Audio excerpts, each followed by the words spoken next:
Hello, আসসালামু আলাইকুম। Ruba blog neuro page থেকে।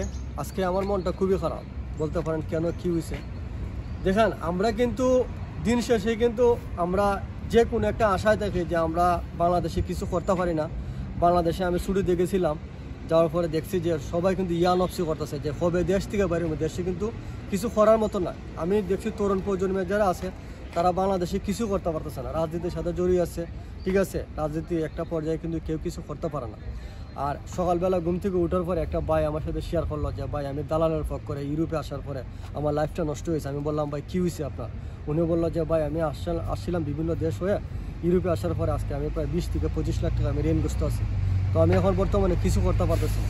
এই দালাল যারা আছে, আপনারা দালালের পথ করে পড়বেন না। বিশেষ করে যদি আপনারা কোনো ইউরোপের দিকে আপনারা আসেন, অবশ্যই আপনারা চেষ্টা করবেন যে এজেন্সির মাধ্যমে, ভালো এজেন্সি যেটা আছে এগুলোর থেকে আপনি চেষ্টা করবেন যে ভালো এজেন্সির থেকে আপনারা আসেন। ইউরোপে আসলে কিন্তু আপনারা আজকে না হোক 2 দিন না হোক, টুমোরে কিন্তু আপনারা অবশ্যই ডকুমেন্ট পাবেন। কারণ ডকুমেন্ট কিন্তু সহজেই আপনি আসেই যে আপনার কালকে ডকুমেন্ট পেয়ে যাবেন, এটা ভুল ধরনা। আপনার ডকুমেন্টের পিছিয়ে থাকতে হবে, কাজও করতে হবে, দিন শেষে কিন্তু পরিবারও দেখতে হবে। সো আপনারা দালালের কাছ থেকে সবসময় দূরে থাকবেন, কারণ দালালে কিন্তু একটা দালালে কিন্তু ইচ্ছা করলে আপনার জীবনটা নষ্ট করতে পারে। সো এই ধরনের মানুষের কাছ থেকে সবসময় দূরে থাকবেন। যেসা হোক আপনি বিশ্বাস করবেন না, কারণ এখন কিন্তু বিশ্বাস উঠে গেছে। আর আমরা এখন একটা কিছু করতে গেলে কিন্তু দেখা যায় আপনার ফেসবুক বলেন, ইউটিউব বললেন, সোশ্যাল মিডিয়াতে কিন্তু ছড়িয়ে পড়ে।